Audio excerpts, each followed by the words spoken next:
Hello everyone, welcome back to Wood League All-Stars, where we cast the very best of the very not best. And we're gonna have some fun with our viewers today. This is 5 versus 5, all fans of the stream and the YouTube channel. I took everyone from the stream chat and from Facebook, and we've got them all into a game. Everyone in this game is level 30, bronze, or unranked, and we're gonna have a good time here. We like to point out some mistakes, so it can be kind of an educational, informative experience for low-ranked players, but it's also going to be kind of humorous. I will make fun of people. If you're one of the people, or if you've made these mistakes before, don't feel bad. We've all made mistakes. Let's point out our very first mistake here on Warrior Kuribo, who has the worst mastery in the game. And as a viewer of my stream, you should know that Runic Blessing is the literal worst. So, Runic Blessing is one mastery point that gives you a 50 damage shield every time you respawn in the base, and 50 points of shield one time every life is meaningless. It is one auto attack, and once they've auto attacked you once, then you don't get that passive anymore until you die. And it's basically like the least amount of usefulness you can get from a passive point in one of your masteries. So let's start out with the very first mistake there. Warrior Kuribo, he's already used it. This subscriber has a nice butt. And we have not turned off that sound. Wait. How was that sound made? It's not in this. I'm so confused. I don't know how the subscriber sound went off when it was in when it's not in this scene. I don't know how OBS works. Anyway, that distracted us a little bit. Thank you. I can't even see your name. Silent person, thank you so much for your subscription. I will write you a song after the stream. We're going to get back into the cast here. We have our bot lane featured up with Allison Halsey and Warrior Kuribo up against Pogo Williamson and Terrars. And right now, it's looking to be drastically in Pogo Williamson's favor with an 8-2 CS lead. Currently, Allison's having a bit of a hard time CSing, and with a little bit of inside knowledge, I'm actually aware that Allison Halsey is almost primarily an ARAM player with hundreds and hundreds of ARAM games logged.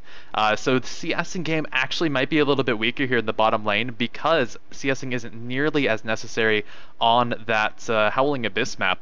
So I expect to see a little bit of disparity here, but maybe when the team fighting comes into play, since that's basically all the ARAM is, we might see some sweet, sweet mechanics from Allison Halsey. Let's go ahead to our other lanes where it looks like there's some action riling down. Gunsmith 12 pushing hard up top against Rain Blood, where Garen getting pushed back pretty early isn't too surprising against the ranged champion like Gnar. Gnar is very squishy, however, so if he gets ganked, oh man, let's take a look at Mucha. Oh, I saw flashing red, and I'm like, oh, is there fighting going on? Nope, he's just struggling with the jungle. That's just what happens. Speaking of, I should probably take a look at all the items, and actually all the items on both teams look good. So a good start. I approve of all these startings, especially with this Doran's Shield up on Rainblood. I feel like Doran's Shield is a bit of an underappreciated item. It did go through some nerfs, but it's still incredibly strong. I would say the best time to get it is as a melee up against a ranged AD in a lane, and this is definitely the time to get it as Garen. I think he could play forward a little bit more aggressively because he does have some sweet, sweet health regen that he could be abusing a little bit more, maybe trying to get some harass off onto Gunsmith. Once Gunsmith goes into his Mega Gnar form, it might actually be a pretty even fight between them, since in his melee form, his damage output does decrease dramatically, especially before level 6 when he doesn't have his ult. Oh, and in the middle lane, Sniper Smiley throws down the Ignite. Glane just walks right up to him for a little bit of BM. Doesn't throw any emotes down, which I'm a little disappointed in. But he still looks to be pretty safe. This is not a great matchup at all for the Xerath, especially one who's running out of mana. He does have a nice passive to regain some mana, but if he can't get down those autos on Yasuo safely, then he might not get enough of his bar back to keep on farming from a range with that Arcano Pulse. Sniper Smiley, just with the absolutely broken mobility and damage of Yasuo, should be able to shut down Xerath pretty consistently unless a gank turns the lane, or unless Glane can figure out exactly how to farm safely from a distance while keeping his mana up. Currently, he's doing a pretty good job of staying alive. He has been able to get a lot of harass on the Sniper Smiley, which is also a key part of shutting down that Yasuo in the early game before he gets to his mid-game power spikes. Throwing down items like Infinity Edge and Static Shiv, a Yasuo can just shred through a team with really no worries or cares. Man, if only Yasuo had a flash every half second. Wait a minute.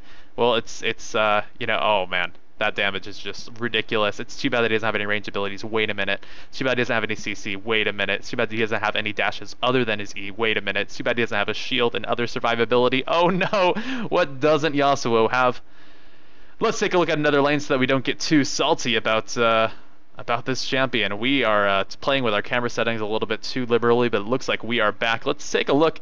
Allison Halsey is managing to get some more last hits and has maintained about a 10 CS disadvantage, which won't be the worst come into the mid game. It might mean a little bit of a difference between items when they go back for their first buys, which we haven't seen either AD carry do. It's been a relatively uneventful bottom lane, which is to be expected since neither Thresh nor Leona can feel too safe going in on a death sentence or on a, oh my goodness, unless they get a gank. That could change things. Terrar's trying to run away in the middle of 3 champions, but Warrior Kuriboh is taking so much damage. He goes in on the death sentence, which I wouldn't quite advise since Pogo Williamson was able to deal the deeps and take him down in the 2 versus 3 in the bottom lane. A great job to Tristana. Warrior Kuriboh just felt a little bit too confident in his health and in his armor there, and it ended up coming back to bite him. Jote Payne is here to try and turn it around, but with some expertly placed chompers, it appears that she will be thwarted today. Pogo Williamson and Terrar's now in a pretty good spot here. That gold from the first blood is definitely going to give Tristana a nice boost here, going to help to build towards a potentially early Infinity Edge or Static Shiv, depending on the exact build route that he chooses. Who knows? It's Wood League All-Stars. We could see a Bloodthirster first. I'd love to see a Bloodthirster first just to talk about why that's wrong, because I feel like that's another thing I can help with. Some pretty good item choices coming out from Sniper Smiley, immediately going for that Static Shiv. That really just helps out Yasuo's laning phase tremendously, giving him a lot of attack speed and crit and wave clear. And we have a new subscriber. That sound continues to shock me. I'm not quite sure why it is available on this scene. I want to see who said who I can't see. It's blocked. It's blocked. Spectator client, please. Well, we'll go ahead and see it in a minute. Thank you so much for subscribing. I'll write you a song after the cast. Pogo Williamson and Terrar's now pushing in on the bottom lane. The death sentence missing just barely onto a hero minion. And you know, minion, you've done your job today. You're going to die, but there'll be another to replace you. Let's take a look at some action in the jungle as Jote Payne rounds on Muchachos, who is currently invading. Jote Payne goes in with the crushing blow. Muchachos attempts to immediately run away, but turns around with the fear, and the auto attacks onto Jote Payne. Jote Payne is so low, and the red buff ticking down. Jote Payne tries to turn it around with the Cyclone Strike, but it doesn't quite work. Is Cyclone... No, it's just called Cyclone. It's just called Cyclone, guys. Muchachos able to steal away the blue buff and take the kill, bringing the teams to 1-1. Even in kills, but very off in gold. Still a 2,000 gold advantage for our red team, who have managed to outfarm their opponents in every single lane, including the jungle. The only even matchup here are the supports, who have both given 9 procs over to their allies with the Targon's Brace. A bit of action breaking out the bottom lane, but it looks like both sides have been able to retreat to safety. And currently no kills to be found. Gnar permanently pushing in this top lane, hasn't been punished at all by jungler presence, and it's really paying off with a huge CS advantage, currently sitting up above 40 with 69 CS, the perfect number. Oh, he ruins it. Gunsmith 12. Apparently not 12 years old at heart. Breaks the perfect number, but does continue to grab some more farm for himself and pushes in relentlessly on Rainblood, abusing the fact that Muchachos hasn't been able to respond to his aggression. And with that amount of lane pressure, CS, and turret damage, this lane might be going down soon. That really frees up our Gnar to roam to other lanes. And although he doesn't have a teleport, oh my goodness, we'll talk about that later, as Muchachos goes in on the mid lane with an excellent ultimate. Glane just staying off to the side, throwing down some supporting fire as Xerath do, and able to net a nice assist there in the middle lane. Warrior Kuriboh in a pretty rough spot. Pogo Williamson jumps in. He does get the slow from his rocket jump, but the damage isn't enough. Such a good death sentence, but the death sentence was ill-advised. Oh, a perfect super mega death rocket from Allison Halsey brings it even Warrior Kuribo really likes to go hard in the paint when he lands a death sentence. He has a little bit of Lee syndrome there. Here it paid off, getting Allison Halsey the return kill onto Tristana, who is worth quite a bit of gold. Both of our AD carries have BF swords here, so they're pretty strong in duels. Jinx has a bit of a mid-game power spike, I would say, over Tristana, but because of the additional farm from Tristana, as well as the really strong lockdown from Leona in fights, this bottom lane could go either way. It really just depends on the minion aggro and who can get the first bit of damage in the poke wars. Typically, Jinx wins the poke wars with the Flame Chompers and the Zap. Muchacho is going aggressive in the jungle once again, showing Jote Pain a rough time, but it appears as though the tables have turned with Muchachos. Facing a 1 versus 2, he tries to turn around, throwing the spell shield on, but Jote Pain, with the heal from Terrars, is able to come back into the fight and find the kill. Rars claiming it for herself. The blue buff there sitting pretty on Leona's excellently armored body, and a good amount of counter-aggression from red team collapsing there in the jungle does bring them even in kills, but once again in the lead in gold, 2,000 over their enemies.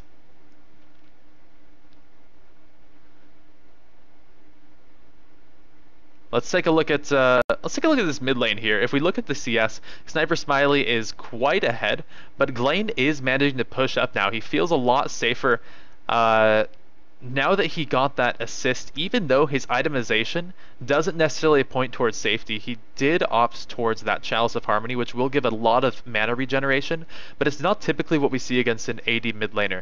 A lot of times we're going to see a rush towards a Rod of Ages or a Seeker's Armguard. In this case, because Xerath is so immobile, a Seeker's Armguard would be pretty well advised, because the Zhonya's Hourglass is going to be a necessity if Glane wants to try and survive through these fights towards the late game with so much initiation and lockdown over on this red team. However, the strong laning phase brought by the Chalice of Harmony might be enough for him so far. The ultimate coming in up in the top lane. Oh, no, the Nocturne ultimate was where was the Nocturne ultimate? Gunsmith able to, oh, wait a minute. I couldn't even see Muchachos behind the huge body of Gnar. So let's take another look at that fight, because we got a little confused there. But it appears as though Gnar just managed a 2v1. Spoiler alert, as Muchachos begins to move in, as his body teleports back, he throws the ultimate up to move in as Rainblood takes the stun and the ult into the wall. Gunsmith able to claim the kill for himself. He flashes away, waits for his cooldowns to reset, and then turns around with the boulder throw, with the stun and with the auto attacks. He gets the boulder throw up once again and is able to find the kill. Gunsmith turning around the 1 versus 2, claiming a double kill for himself and the huge gold lead of 3,000 for his team. Congratulations to some really nicely played Mega Gnar up top. It goes to show you can never underestimate that champion in that form. Oh, Glane goes ahead, walks almost into turret range and throws the ultimate, lands 2 out of 3 and finds Sniper Smiley, who just got sniped. Jote Pain tries to find the return kill in the mid, but gets stunned with a very nice placed E from Glane. That was a really solid Xerath play, and was rewarded overall, even though he's playing what I think is kind of ridiculously aggressive here. It's not being too punished. Jote Pain doesn't feel quite confident to throw the ultimate yet, and so Glane is able to stay safe, grabbing some farm for himself in the now open lane, claiming a 2-kill advantage over his opposing laner. Pogo Williamson continuing to plug on, pushing in the bottom lane with his explosive shot. Warrior Kuribo and Allison Halsey haven't been able to find another grab yet. However, at this point, with Allison Halsey on almost no mana and on rather low health, I don't know if they want to initiate this. Warrior Kuribo, however, has initiation on his mind. Oh, Terrars goes ahead and pulls a Kiwi Kid, throwing down the Solar Flare and the Zenith Blade onto absolutely not a target. And Allison Halsey and Warrior Kuribo won't be punished here for their aggression. Warrior Kuribo didn't quite land the flay onto Pogo Williamson during the rocket jump, which is an excellent way to break Tristana out of that escape. And I hope to see that next time. It can be tricky to land, but if Thresh can master it, it can be really game-changing. Warrior Kuribo and Allison Halsey able to stay safe here as Gunsmith goes hard up in the top lane, taking down the turret and continuing to push on. He does have some support behind him with Jote Pain and Sniper Smiley moving in, I suppose, to counter a possible gank. However, we aren't going to see that yet as Muchachos simply tries to take away the blue buff and retreat back to safety. Jode Payne catches him out there in the jungle. Oh, huge amounts of damage go down to Muchachos, but he's not going to fall to the Ignite. Rainblood able to stay just out the grasps of the Cyclone, and it appears as though there won't be a kill found. A lot of cooldowns burnt for little effect. However, it might mean a turret up here for our red team, unless Glane can wave clear well enough, and it looks like Xerath's power in the range siege and wave clear may come to fruition here. We're going to see just a little bit of that power. Gunsmith sticking around a little long. I don't know if he wants to 1v2 this, since Glane does have a bit of power behind him, but with Jode Payne coming back in to maybe bait them in, this could be a play they're looking for. Gunsmith hops the wall, but doesn't want to go out on this. We were a little distracted by our crashing at the very beginning of the game that we neglected to point out our team names. Okay, no fight going on quite yet. We do have the Quigglers here on the blue team and the Sweater Vests on the red team. Oh my goodness, Gunsmith 12 is on a killing spree, which may soon turn into a rampage as Rainblood flashes the ultimate from Gunsmith 12. Muchachos, however, ulting in, may find himself stuck between a Gnar and a hard place as the boulder toss finds yet another kill. That's 4-0 for Gunsmith 12, showing off a really well played Gnar and potentially opening up this middle turret for the Sweater Vests. For some background, we chose the Quigglers and the Sweater Vests in our last Wood League All-Stars. However, the spectator client was giving us so many issues that, oh man, it was giving us more issues than Warrior Kuriboh had there in the mid lane. Allison Halsey now left to fend for herself in the bottom. May have a rough time if Terrars can land a Solar Flare, which is back up from the previous miss. And if they can find the kill, that might be the third outer turret for the red team, the Sweater Vest, which might just claim the game. We'll go ahead and see. There is a bit of comeback potential if our Quigglers can find some catches. If Muchachos might be able to ult in onto a target who is currently being controlled by Warrior Kuriboh or Rainblood, they may be able to take down targets one by one and prevent this incredibly strong team fighting composition from coming through. Rainblood walking into the bottom lane to say, hey, what's up? I've got a big sword. He does swing it around just a little bit, putting some damage onto Terrars, but ultimately not accomplishing much. Will push out the lane a little bit. This does relieve pressure from Allison Halsey, but I don't know what this means for the upcoming dragon fight. Our red team is so far ahead, and they're all grouping around this dragon. I think if the fight happens, it appears to have already started. Rainblood spinning around, Warrior Kuriboh landing a nice two-man flay, but it's not enough to stop Gunsmith from taking his 6th kill of the game. Allison Halsey does find a kill onto Pogo Williamson down here in the bottom lane, but it appears to be a 2-4-3. Rainblood going to go down there. Double kill for Jode Payne. Now a 3-for-1. Oh, Gunsmith finding the 4th kill of the spree.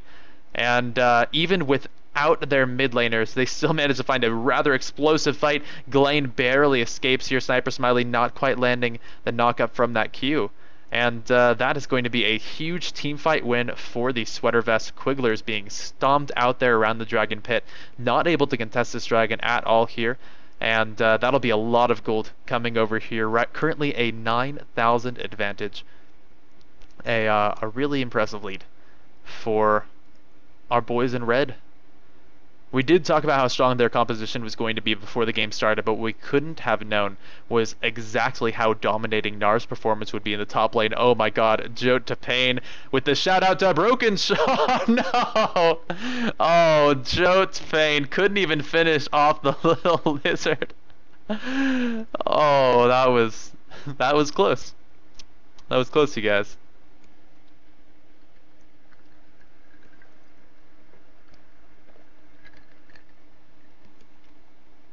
Currently, it appears that the only hope for the Quigglers is Allison Halsey in the bottom lane. Currently 2-1, going for the Infinity Edge first, a really solid optimization choice on that Jinx. I think that that could be a really strong mid to late game carry potential. As we head into our mid game, this is really going to be Allison's time to shine. Once we get into the late game, however, Tristana's absolute safety in team fights is what really sets her apart from other AD carries, on top of the 90% attack speed buff that has almost a 100% uptime. It's actually about 50%, but it feels like 100% because Tristana Right now, there's not too much I can criticize about the itemization on either of these teams. I would say that the Avarice Blade from Muchachos might be a little aggressive coming out here. Not great stats immediately, which is kind of what a jungler needs unless they can go full AFK farm for the first 20 minutes, but that clearly isn't the situation. Sniper Smiley finds a kill on Glane as Joe Tabane does Cyclone in. Warwick Kuribo will be the last man standing from the Quigglers in the bottom jungle as Sniper Smiley does claim the quick double kill. That's only 2 left to defend these inner turrets, and it looks like the mid might be going down. Gunsmith 12 not quite able to push out Rainblood yet, who should be able to keep his turret safe. However, no one left defending as Jode Payne and Sniper Smiley do some serious work, already down to half health on this turret. And this looks... Oh, let's see. Muchachos moving in with the ultimate on the Sniper Smiley, landing a lot of damage on with the help of that turret. However, Jode Payne going in with some mad deeps. Let's see if she can find the kill. Muchachos tries to run back into the turret range. Jode Payne is taking too many turret shots, but the last one doesn't connect, and Jode Payne looks to escape from this one. The ultimate from Glane does not come out. Xerath doesn't quite feel confident in the sniping potential there, and it looks like the ARAM player will escape there. No, sorry, Jode Payne isn't the ARAM player. Jode Payne is the AP Nasus player. Of course, Allison Halsey, who's still doing well with 2-2, is our ARAM All-Star. Oh man, Allison Halsey might be in a pretty rough spot here. A really nice death sentence may just save her life, but Allison Halsey runs back in. I don't think that's going to be the safest spot for her. Oh, an excellent zap there on the Pogo Williamson, but the Super Mega Death Rocket misses, and Pogo Williamson turns around for the auto attack. The second death sentence does not connect. Pogo Williamson does grab a nice shield as well from the Targon's Brace, but Warrior Kuribo flashing in for the flay will find the 1-for-1 kill. Now with Muchachos coming in from the back, they're going to look to continue on to Rars. The Xerath ultimate comes out here against Gunsmith 12, but that's not going to turn out too well for him as he does go down. Muchachos and Warrior Kuribo also stopped dead in their tracks, trying to make it through the jungle in pursuit of Terrars. Right now, a pretty dominating performance coming out from the Sweater Vests. Quigglers really have to change their game plan if they want to get back into this. I currently see a couple places for improvement. I would say that Glane really needs to itemize into a major item and fast. Currently sitting on a lot of pieces of items. He's going to be dramatically weaker than pretty much any of his opponents. He hasn't been able to finish the Athens and Holy Grail or the Rod of Ages. Hasn't been able to go for a strong item on Xerath like the Rabadon's Death Cap, the Void Staff, or the Zanya's Hourglass. And currently is just going to feel really weak in the mid game against a champion like Yasuo, who already has a static Shiv and who's looking to finish out his double Bloodthirster or his double BF sword build. He might be going to Bloodthirster, might be going into Infinity Edge, and just sitting on this lifesteal for now. We'll go ahead and see exactly how he itemizes, but really some strong items coming out from the red team are going to make this this composition really hard to deal with. A Phantom Dancer looking to appear there on Pogo Williamson, going for the really high single target damage, as AD carries often do. We'll see if Pogo Williamson might get shut down here, though. A lot of damage falling on, but the rocket jump away will keep him safe for now. Muchachos able to land the last minute fear, but it's not enough. Jode Payne sneaking in for the last bit of damage. That's 2 kills so far for the Sweater Vis. A third found with Sniper Smiley finding a double kill when Warrior Kuribo doing his best to run away. Glane stops to go into the ultimate, but he does it in the middle of the enemy team, which leaves him in a very vulnerable spot. He will fall for the 3rd kill of this series, and we'll see if we can find the 4th. Warrior Kuribo does manage to get away with the box, and it looks like he'll live for now. The second major point that I wanted to call out here with Muchacho's build, going for the static Shiv, is that is an incredibly squishy build path for Nocturne, and unless you've gotten a large number of kills and have really shut down every lane, I would say it's probably too squishy for a Nocturne to go, or else you get blown up very soon after you ult in the enemy team. Warrior Kuribo goes in once again. His mind may be telling him no, but his body's telling him yes, as he isn't punished this time for some continuing rampant aggression. Let's see if Terrars and Pogo Williams can stick around here. It might be ill-advised since the rest of the blue team is respawning. And it's these kinds of sticking plays that can throw leads, but it looks like now the Sweater Vests are backing off, playing it safe, potentially going to keep pushing out the lanes, but aren't going to let themselves get caught by the resurrecting members of the Quigglers. Quigglers? Squigglers? Quigglers.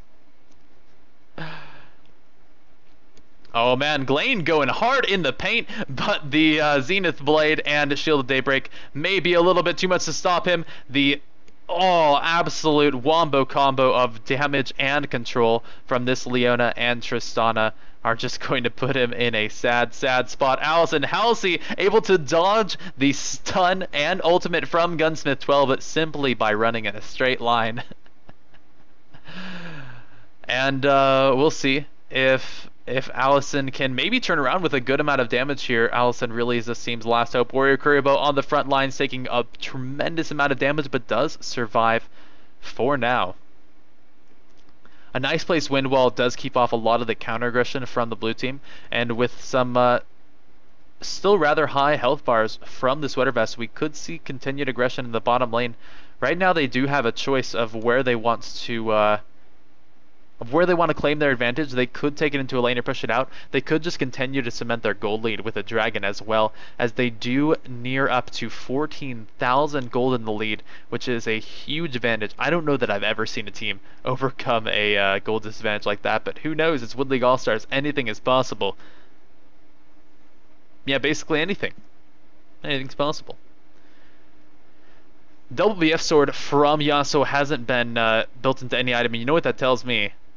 That he's sitting on a whole lot of gold. 3,100 there on our mid lane assassin, and as soon as he goes back, he is going to be quite wealthy in the damage and crit department. Let's go ahead and see what he opts to buy. I would expect to see an Infinity Edge, which would go ahead and bring us closer to closing the game, and there it is. Infinity Edge picked up on our Yasuo. Currently 2 Infinity Edges on our red team, only 1 on our blue team, which I think is a pretty clear indication of where this game is going. Oh, Jode Payne caught in a rough spot. So many ultimates burned, actually 3 from Warrior Kuribo, Allison Halsey, and Glane to find the kill there. Now that is going to be 1 fewer Cyclone in the next fight, but that's going to be a couple ultimates that can't be used as soon as they do find another skirmish.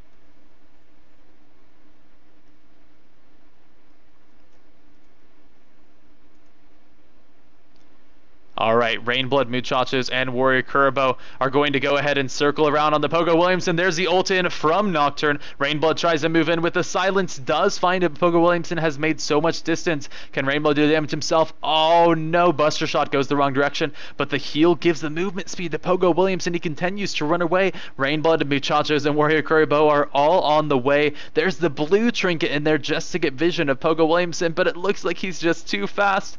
And look at that, Tristana scurrying away, once again staying safe in the face of quite a lot of danger. With our blue team group, they try to look for dragon, but without the vision from before, they didn't quite know that it was already taken, it wasn't there, and that their top lane is under some dramatic siege. Rainblood with the ignite down. That last auto attack isn't going to get it. Oh, he manages to find it with the Boomerang Blade. Gunsmith 12 playing this Gnar excellently once again. 9 kills up now over his opponents. Allison Halsey does flash in there to land the aggressive Flame Chompers and finish it off with the auto attack, shutting down this Gnar for the very first death of the game. But still, 26 kills to 9, 50,000 gold to 33. This is looking to be a pretty dramatic difference that I'm not even sure our Quigglers can overcome.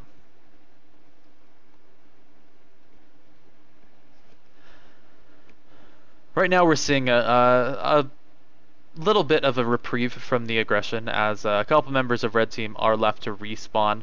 They did finally buy, with all that gold they've been earning, a Bloodthirster finish on Yasuo, which gives him a solid shield before he goes into the fight.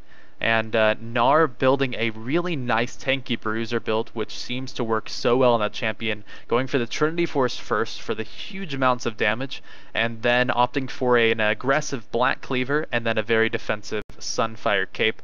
A lot of Gnars will, instead of the Black Cleaver, go for a Yumu's Ghostblade, but in this case, with so much attack damage coming out from every member of the red team, save for Terrars, I really think this double Black Cleaver from Wukong and Gnar is going to be so powerful. Oh, Jotpain takes a lot to the clone, but is able to escape with the real body intact. Let's see if Leona Solar Flare here can make anything happen. Muchachos waits off in the wing. He wants to ult into the fight. He wants to find Pogo Williamson or Gunsmith before he can transform, and it looks like Rainblood is going to initiate and get taken down immediately. That is the last breath from Sniper Smiley, but it looks like this inhibitor is left largely undefended without a front line from Garen. It's going to be really hard to try and face off against these enormous powerhouses.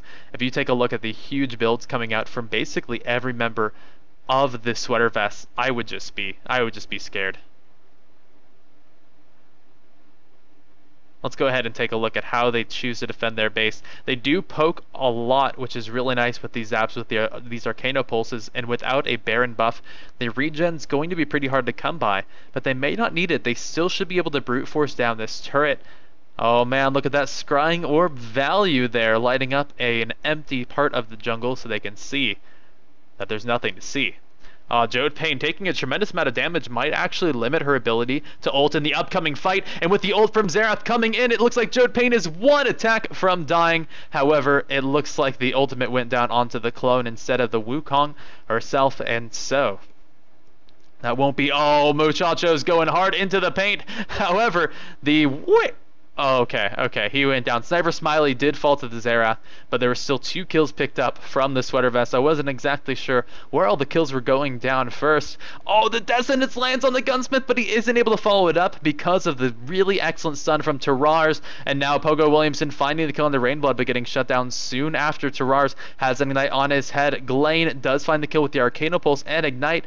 Gunsmith flashes in aggressively, tries to jump onto Glane, but is taking so much damage. The stun, the Arcano Pulse, and the Death Sentence lands, but Gunsmith finds the kill and the double with the Boulder Smash and the auto attack. The Retribution kill is picked up from Moro Kuribo, but still, the double ace almost found. I believe that Jotpain respawned in time to keep it from coming to full form, but still an insane team fight there with some huge aggressive plays diving in on both sides. Really ends up being a wipe, but with an inhibitor down, that wipe really has to go in favor of the team who can then regroup and continue to pressure the base, as opposed to the team that has to just keep on defending.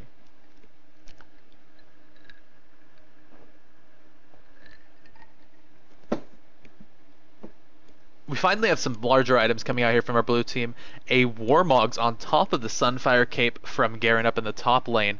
A continuing Glass Cannon build from Nocturne, going for a Vampiric Scepter and the double Rejuvenation Beads, which points towards a Ravenous Hydra. I wouldn't recommend it at this point, since he really needs to build a little bit of survivability if he can try to dive into the back lines and take out Pogo Williamson.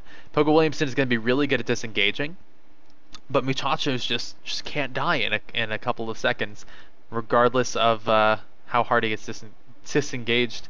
Jotpain might be in a bad spot. The zap lands, and that's going to be sure death onto the Wukong. Wow, Muchachos takes a tremendous amount of damage even in the 3 versus 1, which goes to show the weaknesses of this incredibly squishy Nocturne build. However, Allison Halsey there with the super mega death rocket does manage to claim the kill. Muchachos having a hard time even surviving against the white, which is proving to be a rather powerful opponent. Pogo Williamson finds the auto attack and takes him out without a single point of bonus health or armor. What could you expect? I lie. Wriggle's Lantern does give a little bit of armor, doesn't it? Does it? Not anymore. I'm living in Season 3, guys. Oh, Rainblood pushed back by this. Tristana isn't going to be able to find the kill and will fall to Rars, claiming his 3rd kill of the game. Let's look at some of these rather ludicrous scores, shall we? 11, 2, and 5. 9, 4, and 4. 3, 1, 11. Leona is the MVP of this game for sure. Even though Nars made some flashy plays, these Solar Flares and Zenith Blades have been absolutely breaking for these squishy members. If you just look at how quickly they get burst down after the supreme lockdown from the sweater vests, you can imagine how they have lost their lives 34 times in 35 minutes. Oh man.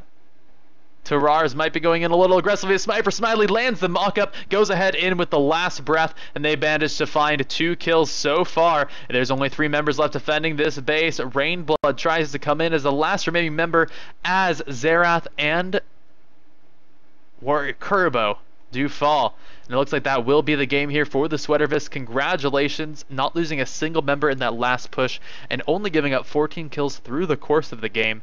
In 35 minutes, do take the win with a 13,000 gold advantage and some pretty nice bragging rights over their opponents. Great game. Congratulations to every player. Thanks to everyone for watching, for participating, and for coming out next time.